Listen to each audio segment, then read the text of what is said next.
자, 3D 프린터 공개 문제 24번. 요거에서 조립도에 나와 있는 것처럼, 자, 1번과 2번 부품을 요렇게 베드판에 맞춰서, 즉, XY 평면을 역시 바닥에 놔두고, 요렇게 만들어도 요거는 문제가 없겠습니다. 물론, 서포트는 에브리웨어로 가야 되겠어요.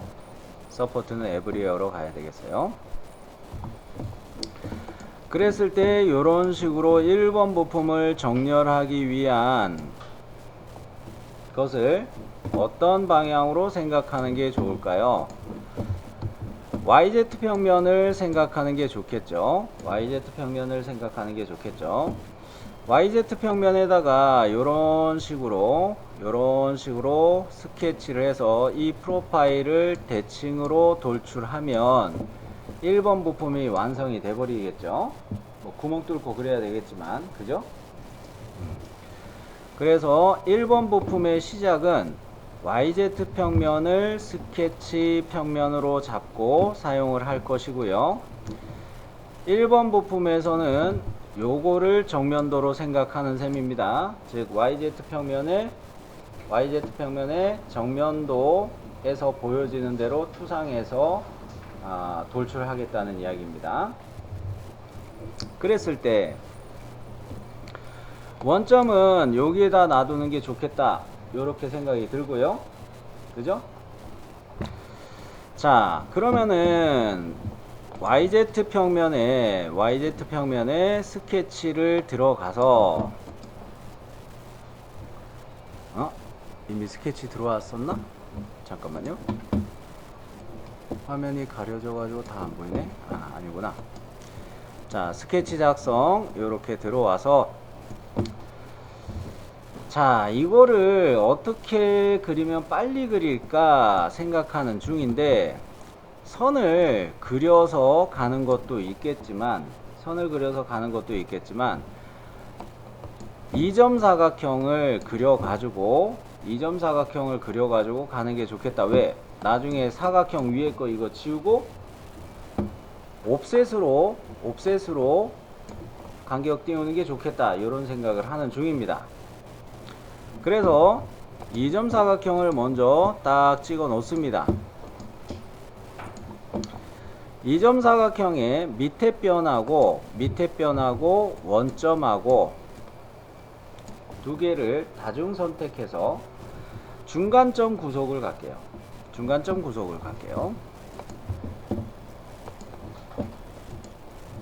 자, 중간점 구속으로 갔는데, 왜 중간점 구속으로 가도 되느냐? 원점 위치가 이거잖아요. 그죠? 평면도에서 원점 위치가 이렇게 보이는 셈인데, 나중에 대칭을 해서 돌출 대칭을 해서 이런 식으로 만들 거기 때문에 원점 위치가 여기에 놓인 셈인데, 여기 중심선이 그려져 있다는 것은 뭡니까? 물체의 기본 중심선이라는 이야기가 되는 셈이죠. 그 이야기는 뭐예요? 좌우 대칭이라는 이야기입니다. 그죠? 오호라, 그래서 요 선을 원점에다가 중간 구속한 거예요. 자, 정면도에서 하나 더 확인할 건데요. 자, 요렇게 두께를 측정을 해보고, 좌우 대칭인 거를 이미 알고 있지만 요렇게 그 두께를 역시 측정을 하고, 요렇게 두께도 마저 측정을 할 거예요. 옵셋을 써도 되는가? 자, 그래서 여러분 실측하셨을 때 얘네들은 얼마로 보셨나요?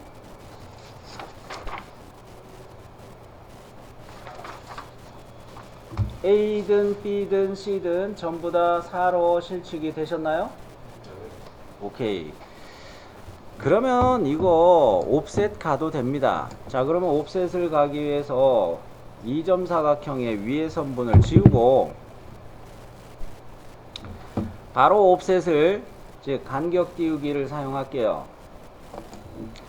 간격 띄우기에서 체인 선택이 체크되어 있는 상황이고, 이 선분을 하나만 클릭해도 체인 선택이기 때문에 3개의 선분이 다 같이 선택이 됩니다. 그랬을 때 간격 띄우기 위치값 4 입력을 하고 4 입력하고 이렇게 보니까 요거 제대로 이렇게 되는 거죠. 옵셋을 해도 괜찮으냐 확인했던 게 이런 이유였죠.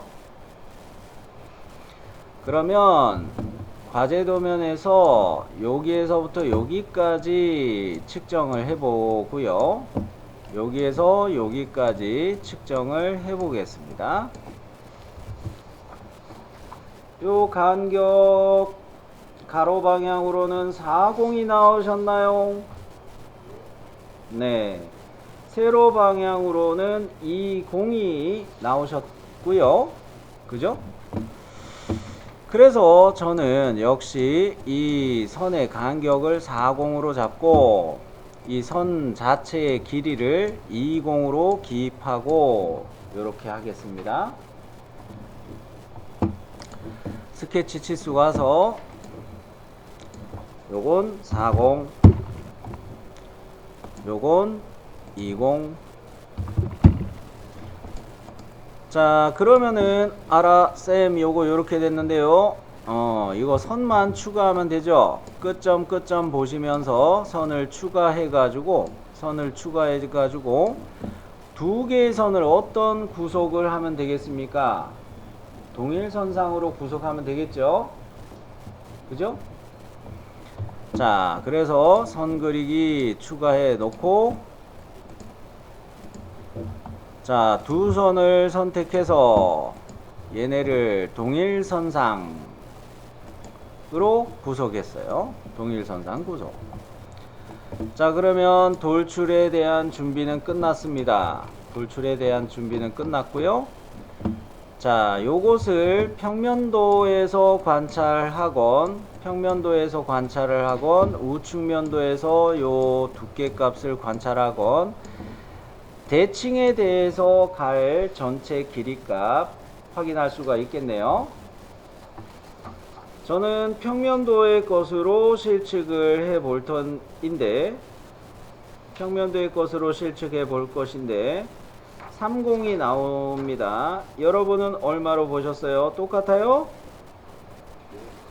네. 그러면은 돌출 가서 세 본체이면서 생성은 세 본체이면서 방향은 대칭으로 가서 전체 길이로 바꾸고 30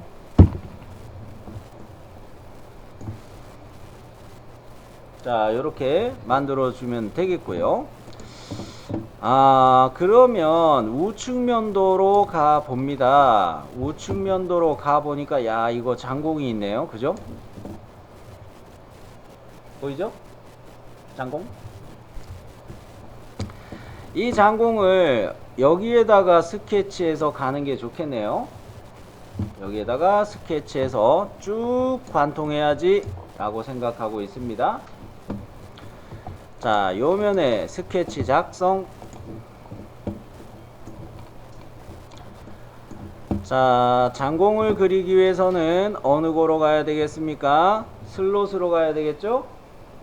슬롯으로 가는데 원점하고 구속을 하기 위해서 슬롯 중에서도 중심점 슬롯을 쓰는 게 좋겠습니다. 중심점 슬롯. 자, 그래서 중심점을 먼저 이렇게 찍어 놓고 절반의 축을 찍고 지름 잡아 놓고 여기서 구속을 할 터인데 슬롯의 구성선 가운데에 보시면은 중간점이 존재합니다. 요것하고 원점하고 구속을 할 건데 어떤 구속? 수직 수평 구속을 하면 되겠어요. 자, 기울어진 자세가 수직밖에 없어요. 그래서 이렇게 수직 정렬이 되고 이렇게 정렬이 됐으면 이거 슬쩍 클릭해서 당겨서 내려줬고요. 이제는 실측을 할 것인데 얘의 지름이 얼마인지 볼게요. 요거 지름은 얼마로 재셨어요? 저는 6이 나옵니다. 그죠? 네. 스케치 치수를 이용해서 자, 요렇게 6으로 기입을 하고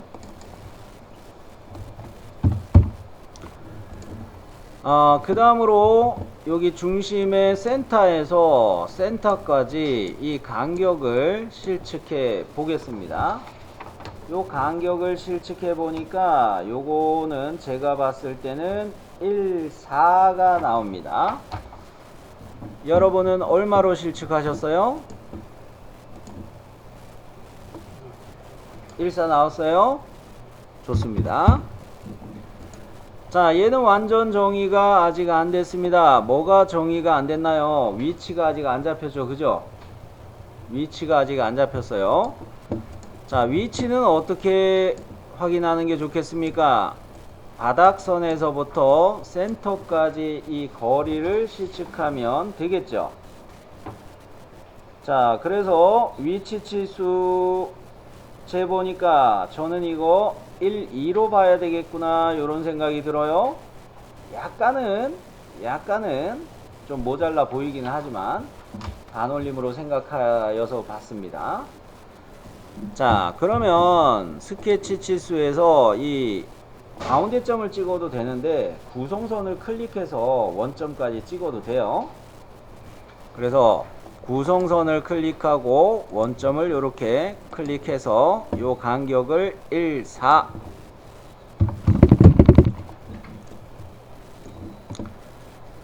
자, 여러분이 하신 거 하고 제가 치수 기입한 거 하고 대조해 보시기 바랍니다.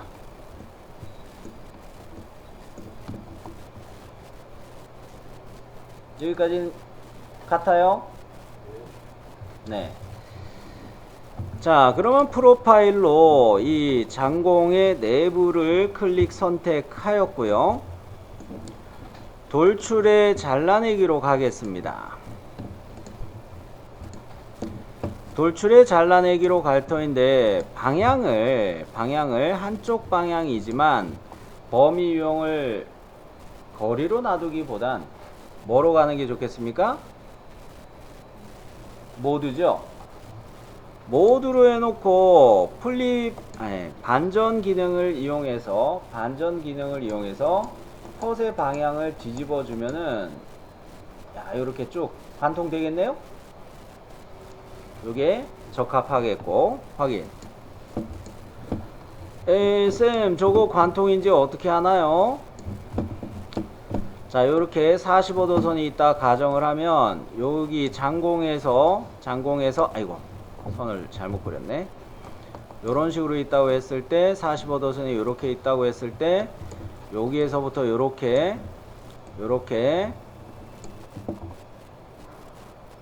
평면도의 수문선이 장공에 대한 수문선이죠.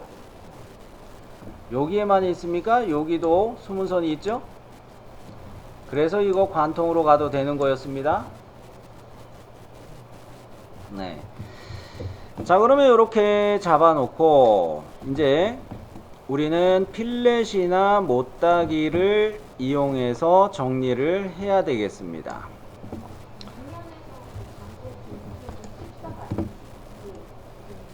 에? 10이라고 해놓고 내가 14로 갔나요? 실측할 때는 12로 실측해놓고 치수 넣을 때는 14로 넣었군요. 미안합니다. 이거 참 부끄러워. 수정하면 되죠? 자, 요거 스케치 수정했습니다. 다시 요거 스케치 수정했어요. 스케치 마무리. 자, 그러면 요렇게 된 상황에서 이어서 보겠습니다. 제가 우측면도를 좀 띄워놓고 있는데요. 우측면도에서 요 반지름을 여러분은 얼마로 실측을 하셨을까요? 이렇게 선을 연장해서 긋고 선을 연장해서 긋고 자를 대서 보시는 게 좋을 거예요. 얼마로 실측하셨을까요? 5보다는 큰데요. 6이 맞을 것 같습니다. 네, 그죠? 6으로 가겠습니다. 자, 어떤 모서리들입니까? 요렇게 네 군데 모서리는 R6으로 피처 명령에 수정 피처 명령에 있는 필렛 요거를 쓰겠어요. 목깎기 가는데 모서리 4개를 선택하고 요거의 목깎기 반지름 값을 6. 자, 요거는 함정에 빠질 위험은 있습니다. 뭡니까? 여기 이 필렛이 요게 중심이 어디냐? 여기가 아닙니다. 마우스 커서로 가리키고 있는 여기가 아닙니다. 그죠? 요거 함정입니다. 요런 건 주의하시고요. 자, 그리고 우측면도에 보니까 파선으로 선이 2개가 표시가 되어 있는데 이게 뭐에 대한 파선일까요? 그렇죠. 못따기에 대한 것이죠. 이 못따기 거리 값은 둘 다 같을 것입니다. 그래서 45도 못따기로 보셔야 되겠고, 그죠? 요렇게도 있고 평면도에서 요 선이 요렇게 온 거예요. 그죠? 요렇게 온 거고요. 그랬을 때 이 거리 값도 3이고 요 거리 값도 3이고 요 거리 값도 3이에요. 45도 못따기면서 거리 값은 3이다. 이거죠? 네.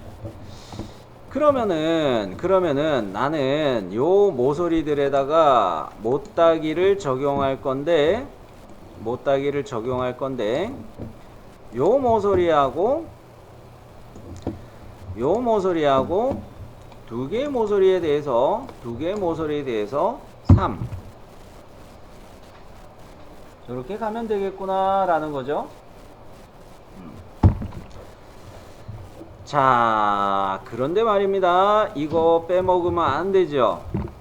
정면도에 나와 있는 요 필렛 목깎기, 그죠? 정면도에 나와 있는 이 목깎기의 반지름 값을 얼마로 보셨어요? 4인 것 같은데.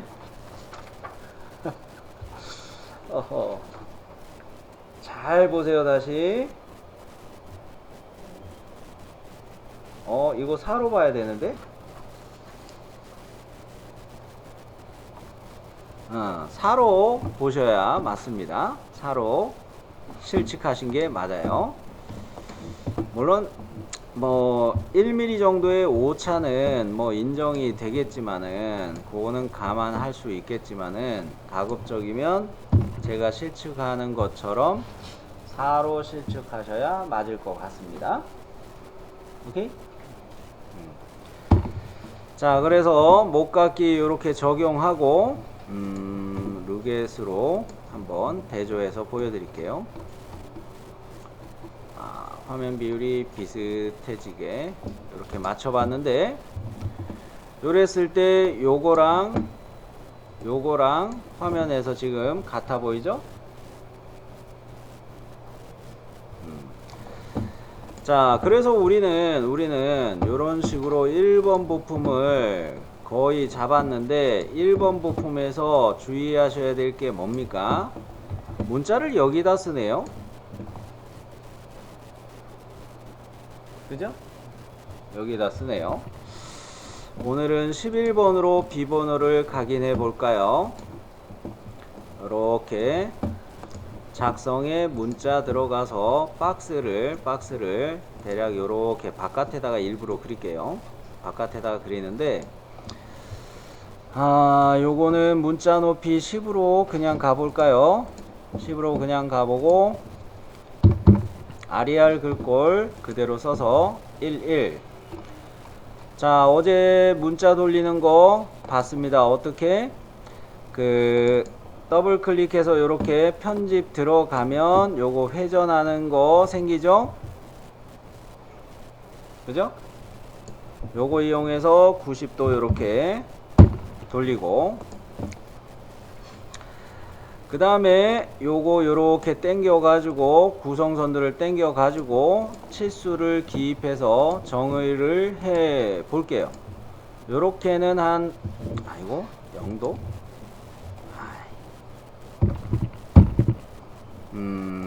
약간 또 회전이 됐나 보네. 벌써 회전이 좀 됐나 봐요.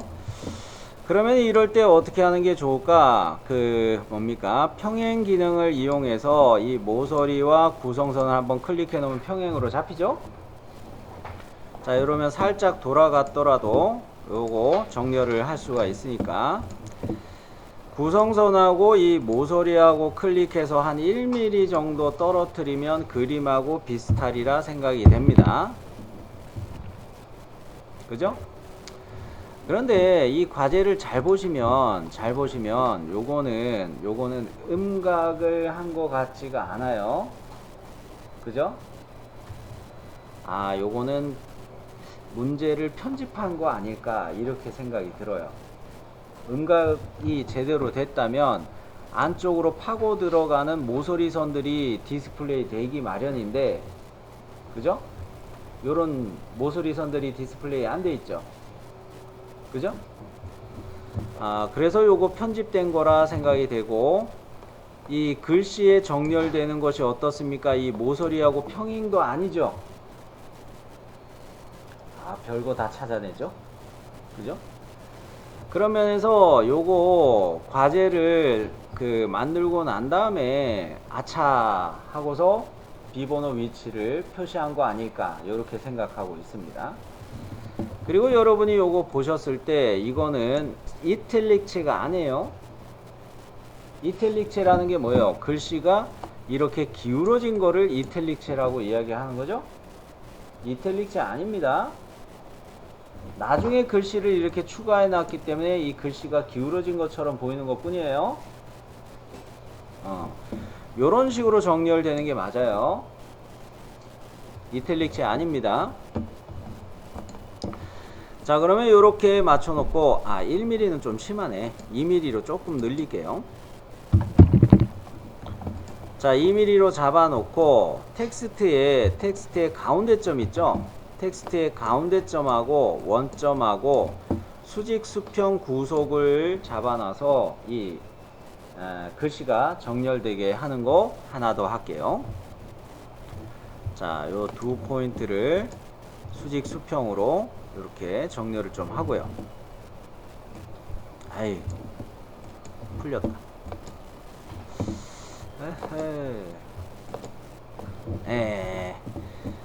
뭐 그냥 갑시다. 이거 시간 없으니까 요거 굳이 하려고 애쓰지 않을게요.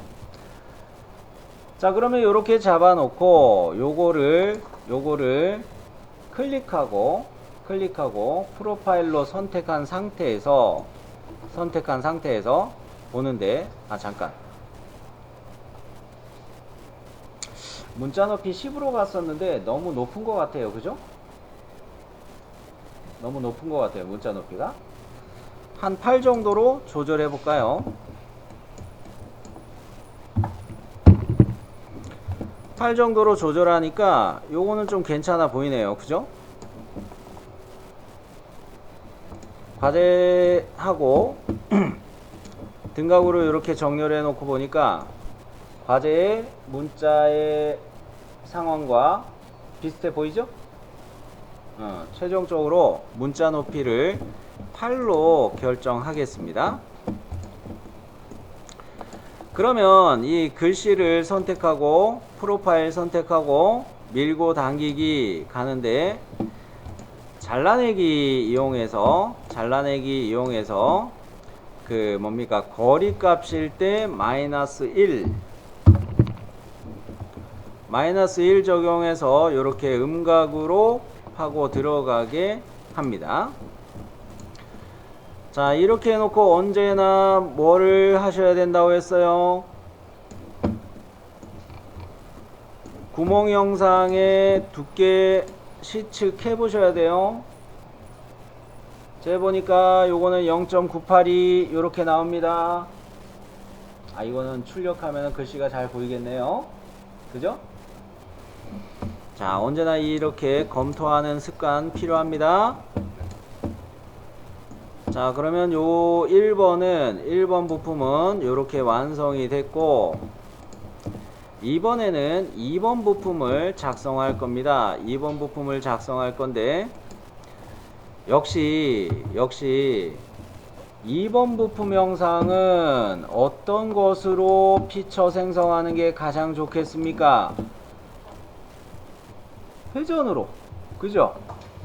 가만 보면 이렇게 회전 프로파일 잡아가지고 이거 뺑 돌리면 이거 한 방에 나오는 거죠? 그죠? 근데 중요한 거는 이 장공의 중심을 지나가게 중심선을 잡아야 돼요. 오케이? 자, 근데 어디에서 스케치한다? YZ에서 스케치한다. YZ에서 스케치한다.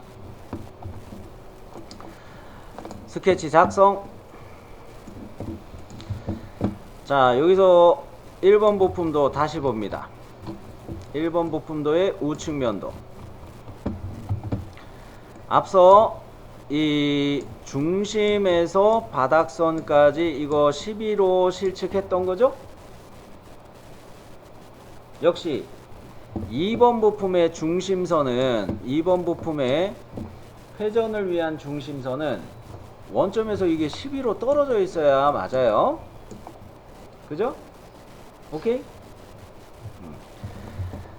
자, 그러면 중심선을 작업할게요. 이렇게 그려놓고 선을 그려놓고 이 선을 스케치 팔레트의 중심선으로 선택을 해주고 이렇게 해주고 그 다음에 얘네를 구속할 텐데 요거는 좀 불편하기는 합니다. 요거는 좀 불편하긴 해요. 솔리드웍스라면은 이거 중간점을 이렇게 클릭해서 찾아내기 편한데 퓨전 360이 요런 거는 좀 불편하죠. 자, 그러면 어떻게 할 것이냐? 이럴 때 우리는 점을 사용하면 또 좋겠어요. 점을 왜 쓸까?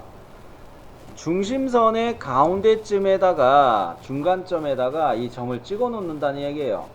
그러면 이 가운데에 찍힌 점과 원점을 수직 구속하면은 편해요. 자, 그러면 점 그리기에서 이렇게 점을 찍을 때 X라는 피드백 아이콘과 삼각형 피드백 아이콘을 동시에 보면서 클릭해주면 이 점이 중심선의 중간 위치에 찍히는 거죠? 그죠? 요걸 요렇게 딱 찍어 놓고 수직 수평 구속을 적용하는데 이 점과 원점을 선택하면 수직으로 정렬이 되겠습니다. 요렇게 정렬이 되겠습니다.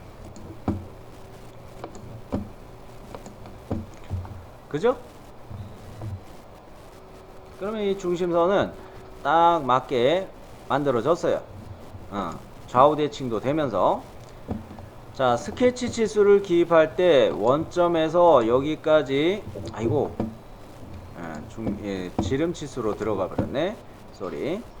자, 요 끝점을 클릭하고 원점을 클릭하면 어느 거 끝점과 원점을 클릭해서 스케치 치수 기입하면 이렇게 1, 2 치수를 넣을 수가 있습니다. 지름 치수로 잘못 들어갈 수가 있어서 그래요. 또 이거 말고 다른 방법도 있기는 합니다.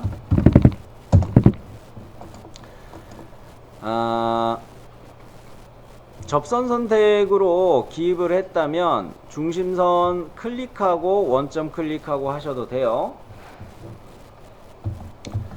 자, 저는 끝점만 클릭해서 잡았지만요. 자, 요렇게 해놓고 2번 부품도로 갑니다. 2번 부품도에 요 지름하고 여기 끝단에 지름하고 같죠? 그죠? 요거 몇으로 확인하셨나요?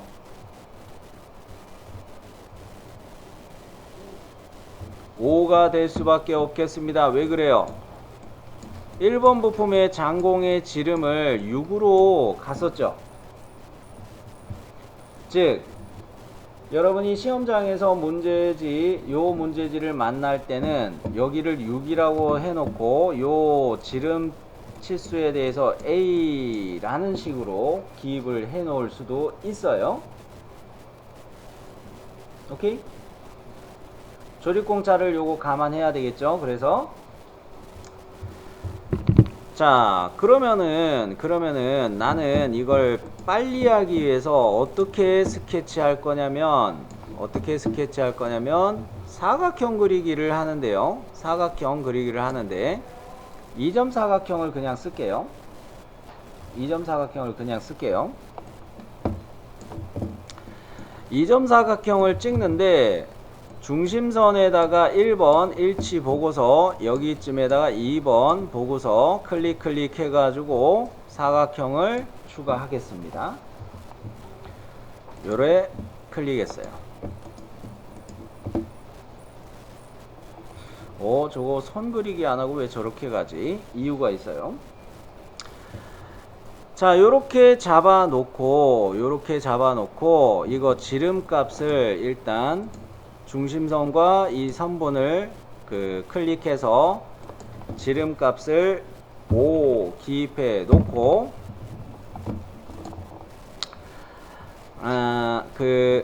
방금 전에 처음 그렸던 거 요거는 뭐였습니까? 요 선은 뭐예요? 중심선이죠. 그죠? 근데 요 중심선을 원점하고 정렬하기 위해서 여기다 점을 하나 찍어 놨었고요. 그리고 이 점하고 원점을 잇는 선을 하나 그릴 건데 이 선을 뭐로 갈 거냐면은 구성선으로 바꿀게요. 이유가 있습니다. 일단 요렇게 선을 그려 놓고 이 선을 어떤 거로 간다? 구성선으로 가는 거예요. 요 선을 구성선으로 바꿔요. 왜 이걸 중심선이 아니고 구성선으로 바꾸냐면 구성선의 경우도 양쪽에 있는 이 선분들의 대칭 기준으로 쓸 수 있거든요. 대칭 구속을 하기 위해서 이렇게 간 거예요. 자, 그래서 양쪽에 있는 선과 이 구성선을 선택하고 얘네들을 대칭으로 구속. 이거 대칭으로 딱 잡혔나요? 그죠? 자, 이렇게 대칭으로 잡혔으면 자, 이 화면이 좀 작아져서 요쪽만 좀 확대를 할게요. 이어서 2점 사각형을 또 찍을 건데 그려진 선분에다가 1번 찍고 여기에다 2번 찍어 가지고 이런 식으로 사각형을 추가하겠습니다. 이런 식으로 추가하겠습니다. 자, 그래서 요렇게 찍어 놓고요. 여기서 자르기를 쓸 거예요. 자르기 이따가 씁시다. 자르기 이따가 씁시다. 미러가 있잖아요. 그죠? 미러가 있기 때문에 나는 이 사각형을 선택하고 그 다음에 구성선 요거를 선택해 주면 요것이 이쪽으로 넘어갈 것입니다. 요거를 우선 해놓고 자르기 할게요. 자, 미러 사용하는데 객체가 선택이 안 됐음. 이렇게 선들을 선택을 합니다. 아이고, 중심선이 선택이 되어 있었네. 그래요. 취소했고. 자, 객체를 선택한 상태에서 미러선으로 구성선을 클릭하는데, 구성선도 대칭의 기준선으로 활용이 되네요. 그죠? 보셨죠? 한 번 더. 미러를 사용하는데 중심선이 자꾸 인식이 됐지만, 중심선이 인식이 됐지만 취소했고요. 객체만 이렇게 선택을 하고 미러선으로 구성선을 클릭합니다. 넘어가죠. 확인. 요렇게 해놓고 자르기를 이용해서 여기를 딱 두 번 클릭하면 되죠. 사각형 두 개가 겹쳐 있기 때문에. 반대편에도 같은 요령으로 프로파일만 잡으면 상관없지만 회곡선으로 그냥 정리를 해봤어요. 요렇게도 되는 거 보여드리는 거죠. 자, 여기서 질문. 여기 선에서 여기 선까지 요거 얼마로 실측하셨나요? 2번 부품에선 요 선에서 요 선까지인 셈인데 52? 그러면은 52? 잠깐만. 그렇죠. 이거 42로 보는 게 나을 것 같아요. 41.5 정도로 보이는데 반올림에서 42로 보겠습니다. 오케이? 그런데 앞서 내가 이상하다고 했던 이유는 뭐냐면 1번 부품에서 여기를 40으로 우리가 만들었던 거예요. 그죠? 그래서 바로 이상하다 이야기했던 거예요. 자, 그래서 요거는 42로 요렇게 기입할 건데, 예를 들어 과제도면이 시험장에서 나왔을 때 여기가 B로 이렇게 명시될 수도 있겠네요. 그죠? 그랬을 때 이 조립공차 42가 맞을까라는 이야기입니다. 조립공차 플러스 마이너스 1이었죠. 그죠? 이렇게 되면 이거 플러스 2라는 조립공차를 두는 셈이죠? 안 되겠네? 그죠? 조립공차 플러스 마이너스 1로 가야 되는데, 그렇다면은 이거는 42로 생각하면 안 되고 41로 생각해야 돼요. 오케이? 실측할 때 이런 함정에 빠지지 않게 주의해 주세요. 조립공차 플러스 마이너스 1을 생각하면서 이거 적용하셔야 됩니다. 그러면은 스케치 치수를 기입할 때 여기에서 여기까지 이건 대칭이 잡혀 있기 때문에 이제 안심하고 41 기입합니다.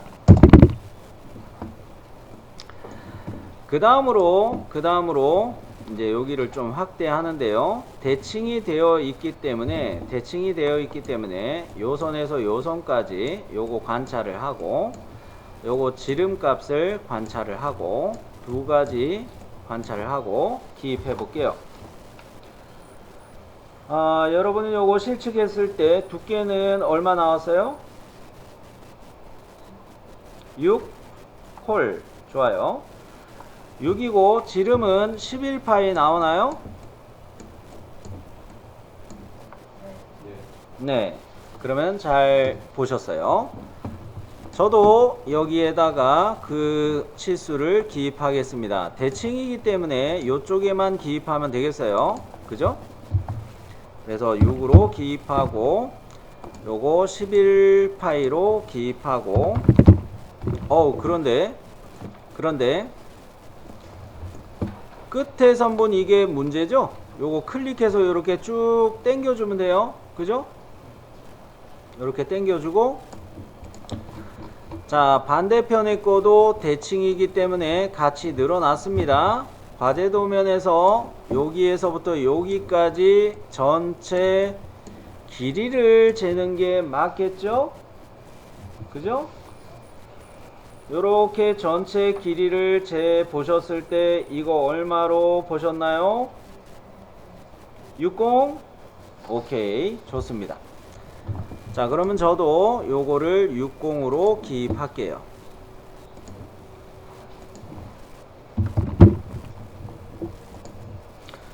자, 그러면 회전 형상의 프로파일은 다 그렸네요. 중심선도 있고, 그죠? 근데 구성선은 회전 피처를 만들 때 구성선은 아무 영향이 없습니다. 그래서 구성선을 마음 놓고 그린 거예요. 그죠? 여기에 중심선이 있고, 요렇게 중심선이 있고, 구성선은 이렇게 파선으로 표시되고 있는데, 이 구성선은 회전 피처 명령에 아무 영향을 안 주니까 걱정 안 하고 쓰셔도 돼요. 솔리드웍스였다면 중심선 두 개를 이렇게 그렸을 텐데, 솔리드웍스 같은 경우는 회전 기능을 쓰는 순간 회전 축을 선택해 달라고 그러죠. 두 개의 중심선이 있으니까. 그죠? 근데 퓨전 360에서 이 선을 뭐로 바꿨어요? 이걸 구성선으로 바꿨어요. 그리고 요거는 중심선이에요.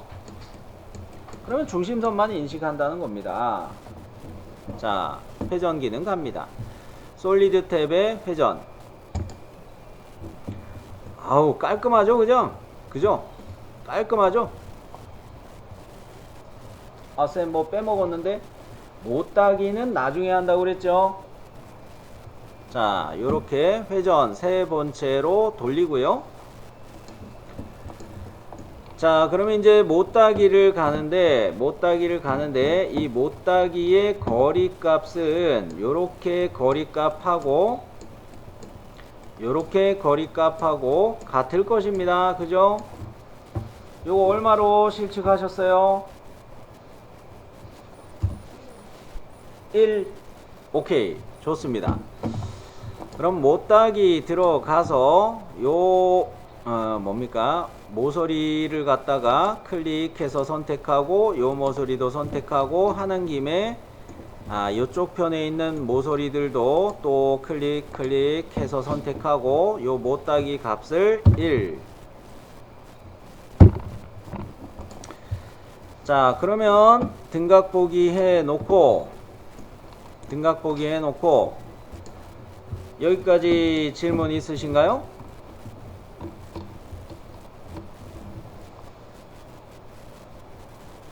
잘 됐죠? 차이가 없죠? 여러분 하신 거랑 차이 없어야 돼요. 저랑.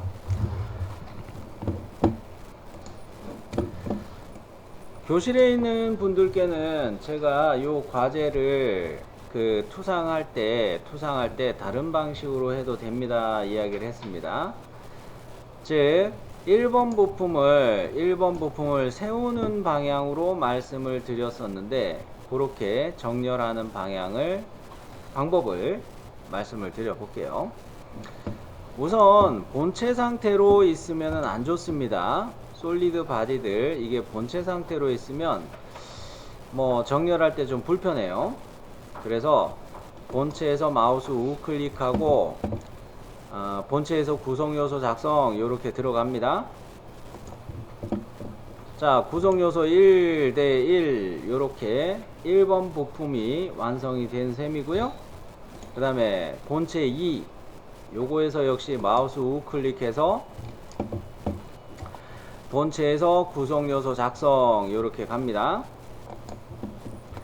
자, 그럼 구성요소 2대 1로 요렇게 만들어졌어요. 자, 그러면 이제 여기에서 나는 1번 부품 구성요소 1대 1로 표시된 1번 부품을 이제 돌릴 생각인데, 그 전에 영향을 받으면 안 되니까 구성요소 2대 1 즉 2번 부품 요거를 마우스 우클릭해서 고정으로 얘는 움직이지 못하게 아예 픽스해 버리겠습니다. 그러면은 어떻게 됩니까? 2번 부품명 구성요소 2대1 요렇게 된 아이콘에 앞정 아이콘이 생겨요. 앞정 아이콘이 아예 생겨서 이거 무브 기능이 안 먹습니다. 이렇게 고정을 시켜놓고, 자, 구성요소 1대1로 표시된 1번 부품을 이동복사로 이동을 시킬 거예요. 요 기능에 회전이 있단 말이죠. 자, 회전을 사용해 보겠습니다. 그런데 잠깐 회전을 시키는데 뭐 일단 회전을 한번 할게요. 자, 이동 복사 기능을 켜가지고 회전 기능을 쓴다 했죠. 요거 딱 회전 버튼을 클릭했습니다. 회전 버튼을 클릭하고 축을 선택해야 되겠죠. 축은 어느 거 선택하는 게 좋겠어요? Y축을 선택하는 것도 괜찮겠네요. 그죠? Y축을 선택해도 되겠어요. 요렇게 커서로 Y를 갖다 대니까 하이라이트 해서 요렇게 강조 표시가 뜨고 있습니다. 요게 Y축이군. 요걸 기준으로 돌리면 되겠군. 자, 그래서 얘를 선택. 각도를 바로 입력하지 말고 요 아이콘을 클릭해서 얘를 이런 식으로 한번 돌려볼게요. 90도. 회전이 됐죠?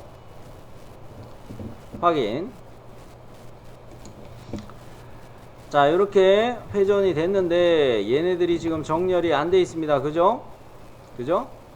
원점을 기준으로 돌았는데 요렇게가 30이었나 그랬죠. 근데 지금 평면 XY 평면에 대해서 절반이 묻혀 버렸어요. 무브를 한 번 더 쓸 건데 15만큼 올라가면 되겠죠. 그죠? 15만큼 올라가면 되겠어요. 자, 그래서 무브를 한 번 더 쓰는데 이번에는 변환이 뭡니까? 요게 이동이에요. 트랜스폼. 변환이 이동이에요. 그래서 객체 요소를 구성 요소를 안 바꿨네. 자, 구성 요소를 선택하고 요거의 방향을 보는데 화살표가 이렇게 뜨고 있네요. 커서를 대고 요거 클릭해서 움직여 봅니다. 요렇게 마이너스 1, 5가 뜰 정도까지 요렇게 올려줬어요. 그죠? 자, 이렇게 해놓고 보니까 이게 X축 방향이었구나 확인이 됩니다. 1호 내가 원하는 만큼 이동이 됐고, 그리고 이거 요렇게 화면을 좀 맞춰놓고 봅니다. 스크린펜 쓰려고 했는데 일단 확인하고 한 번 더 무브 할게요. 그게 낫겠네요. 스크린펜 때문에 이게 자꾸 풀리네.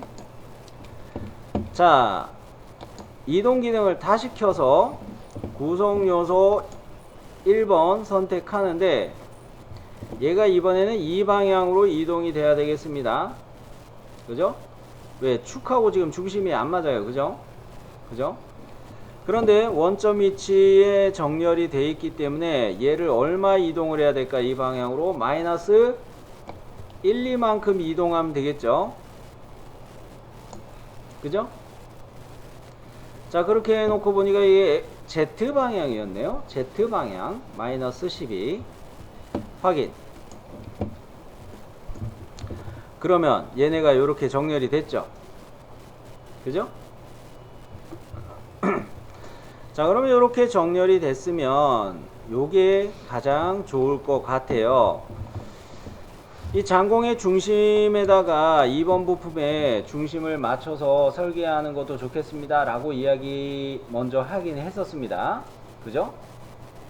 요거 힌트로 먼저 말씀드린 적이 있을 때. 근데 지금 돌리고 나서 보니까 요 상태로 출력하는 것도 괜찮겠다 이거예요. 요 상태로 출력하는 것도 괜찮겠다. 왜? 장공하고 요 축하고 어차피 어느 정도 떨어지게 해주려고 했던 건데 지금 이 상황도 괜찮다는 거죠. 괜찮다는 거죠. 한번 측정으로 확인해 보겠습니다.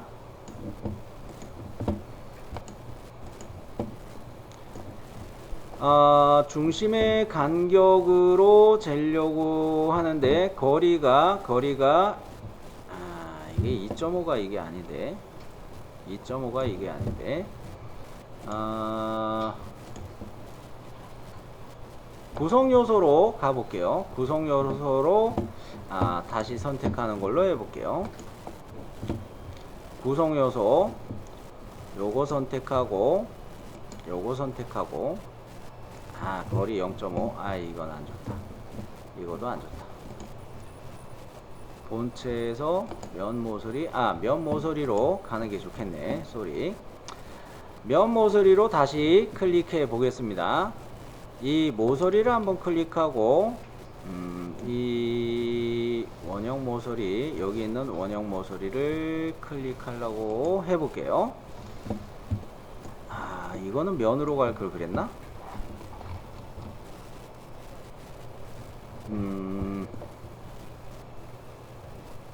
이건 면으로 갈 걸 그랬네. 하나는 면으로 갈 걸 그랬네.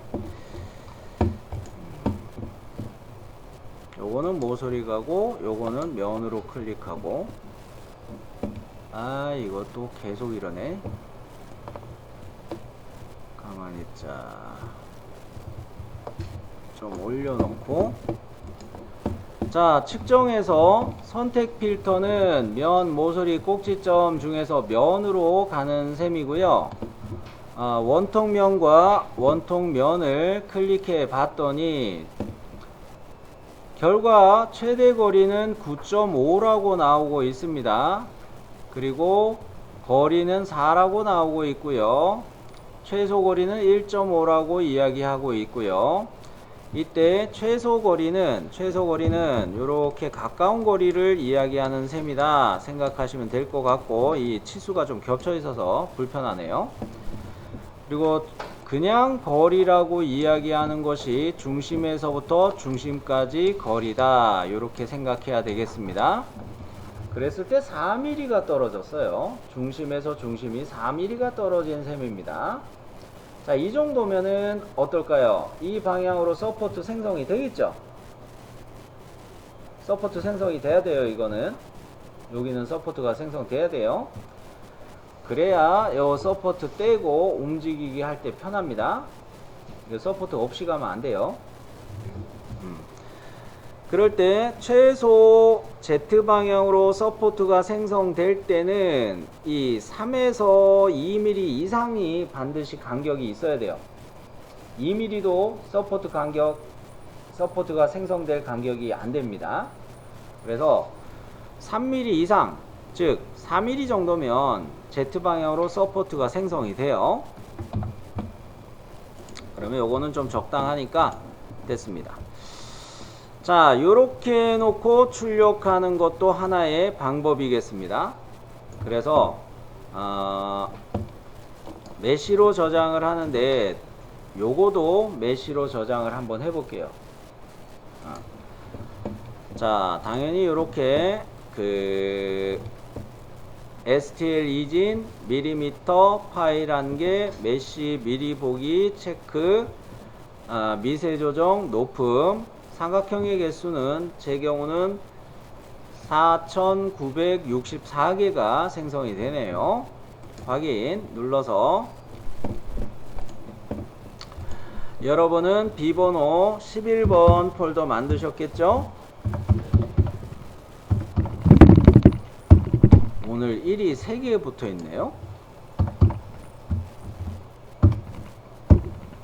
자, 저는 구분하려고 11 언더바 2로 구분을 했고요. 자, 그러면은 이 구성 요소 1대1 1번 부품의 위치를 원래대로 되돌리겠습니다. 디자인 트리의 거를 지워버릴게요. 저는 뭡니까? 못따기부터 구성 요소 만든 거 요것들 싹 지워버리면 되겠습니다.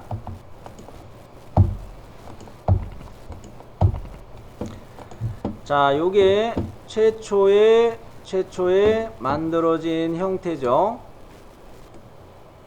최초 만들어진 형태였고, 요 상태에도 메쉬로 저장해서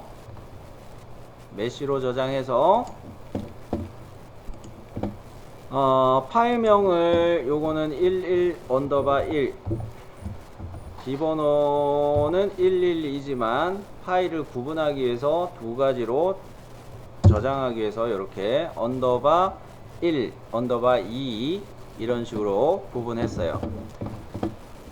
큐라에서 열어서 말씀을 드릴게요.